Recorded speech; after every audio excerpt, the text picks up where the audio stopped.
go.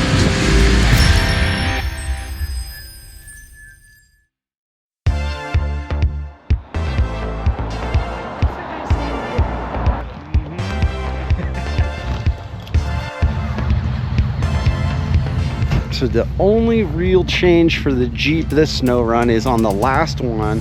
We had those 39.5, what were those? Pitbull rockers. Those did really great in the snow because they're just so wide. Aired those down to pretty much nothing, did really well. We're back to the Milestar Patagonia 38s. These are a 13.5 wide, so definitely not anywhere near as wide as those Pitbulls. The other thing that we have is some more gearing. We've got the 5:1 Atlas now, so I'm hoping it's gonna crawl a little bit better, and that basically twice as low crawl ratio is going to allow us to float on top of the snow a little bit better, even though the tires are smaller. All right, so we're on the trail. There's a look at the cameras right there. You can see the shadow on all of them is making the color a little bit different for all of them, but really nice to have that awareness out here. We even got the compass going to tell me which way we're driving, and the speedometer, which is awesome.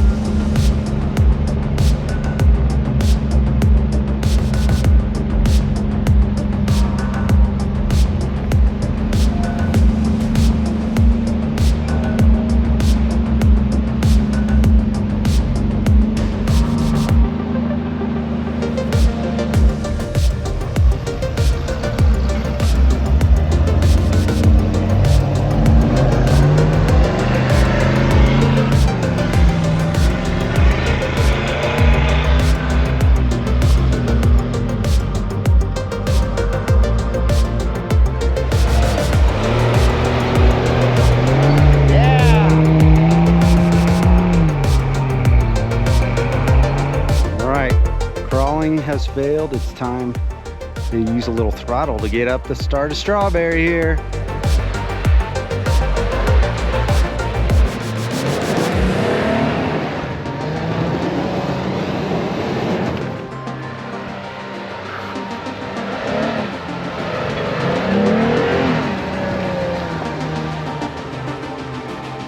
Keep going, keep going.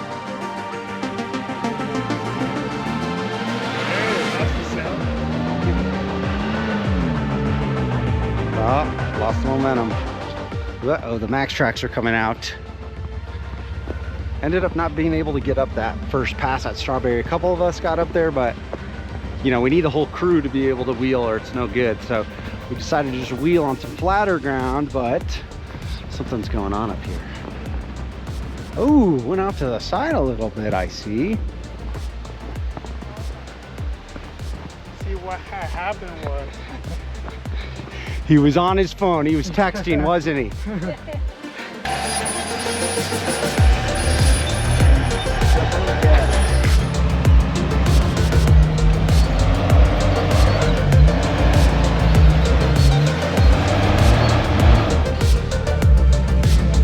She's getting slippery.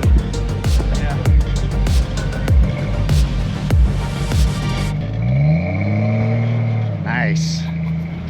Well, the trail is so icy today that we just really weren't able to make all the progress we wanted. And a couple of the rigs were able to get up, but we're out here as a group, and if we can't all make it, then we're not going to do it. So we've had some fun out in the snow. Wish we could have hit some deeper stuff, but it still was a good time. A great test for the new Wolfbox cameras and mirror. Being able to see the cars behind you on the highway sure is helpful, and being able to see what's ahead of you in the snow has been great too. So we'll have some more snow runs coming up here soon. See you guys in the next one. Say bye. Bye. Bye. Let's try again. Bye. bye. Oh, okay.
All right, we are back from wheeling. Like usual, the Jeep does better on the trail than it does on the road. I think there's a lot of rigs that have that problem. And I mean, it doesn't do horrible on the road. It's just not great. No issues on the trail. Everything just went great. We had a good time, pretty chill run. And then on the drive home, the Jeep decided to just start falling apart. So number one of the things that happened was my shifter broke off for the Atlas. So it was stuck in 4 high. Can't be mad at anybody but myself because it broke at the weld. Horrible weld on there. Don't know what happened. Got stuck in 4 high, then I was underneath the Jeep trying to figure out if I could just use the leverage on the rods to shift the front into neutral. Couldn't do it. So we just tapped it back into 4 high and drove home like that with the front hubs unlocked. In hindsight, I'm looking at the shifter pattern, and so 4 high, so high in the front would be pull the shifter towards you, which it pivots, meaning the rod would go out or towards the front of the Jeep. So that would be high. So I got it mixed up. I thought that was neutral. So we were trying to get it into high and it wouldn't go. It's actually in neutral. We tapped it back into neutral. So I drove home, and I actually drove home in 2 high, which is great. That's what I wanted. After we got back on the road with that, there was some sparks coming out of the back of the Jeep. That's never good. We pulled over, we looked at it for a while, and we couldn't really find anything that was wrong, except right here, this skid plate bolt is missing. So the thought is that came out, hit the ground, and since it was nighttime, there were some sparks. At least that's what I'm hoping it was. We drove all the way home without any issues, so hopefully that's it. The bad thing is all of these bolts come with this cone washer, and now I don't have it. So I've got to figure out something else there. I took the bolt out on the other side so I can go to the hardware store and match it up. Let's see what else happened. Then my new Wolfbox mirror, the wiring was going crazy, and so I've got to pull all this apart. It's just a bad connection. My taillight right here was kind of just flickering on and off, so I need to get that wiring fixed. And then as an added surprise, my windshield wipers, they've never really worked that well. I don't have like the intermittent one, it's just like on or off, and they got stuck on and like full speed, so they were like going back and forth. I couldn't get them to turn off, and then finally by the time we got home they turned off. So yeah, a lot of little things, but you know, kind of frustrating to see those all happen. We've had really good luck lately. We haven't had any issues with the Jeep, so it's about time something happened, and you know, it's time to go through and keep looking at all the bolts and stuff. Today, I'm gonna try to get the Atlas shifter swapped out. This is kind of cool. I met this dude who has a TJ. He bought an Atlas out of a YJ and then had to get the different shifters for the TJ. Well, I bought an Atlas for a TJ and had to get the shifters modified to fit in my YJ, which is the work I did that broke off. Anyways, I got a hold of that guy and I'm like, hey, do you still have those YJ shifters? He does. I end up just giving him like $100 for them. So we've got some shifters that at least worked in somebody else's YJ, so I hope they're gonna work in this one. Hopefully we'll just unbolt the old ones and put the new ones on. It's a really tight spot, which kind of sucks. I think part of the problem with my Atlas, it's always been a little rough shifting, and you hear that every once in a while. There's 2 things I can do. I think just getting the linkage geometry better, like to get the shifters out of my seat and out of the cup holder, the throw on it is a little bit towards the front of the vehicle, so there isn't a lot of thread left on the shifter, so it's a pretty tight, weird angle. I think that's a big problem for it, so hopefully these new linkages will help with that. And the second is underneath the Atlas. I haven't really looked at it yet, but I was reading about it last night. There's these little caps that control the pressure of the detent ball on the rod, and they're saying, hey, if you back that off a 1/4 inch, it'll still stay in there and oil won't leak out. And this is for like a break-in period, but I'm gonna see if it's something I can do. Maybe, you know, take it out just a 1/16 of an inch or an 1/8 of an inch, something, and get the pressure to go down, because it takes a lot of pressure to shift mine. And you know, it just seems like it's gotta be like perfectly aligned to make it happen. So that's what we're gonna go do.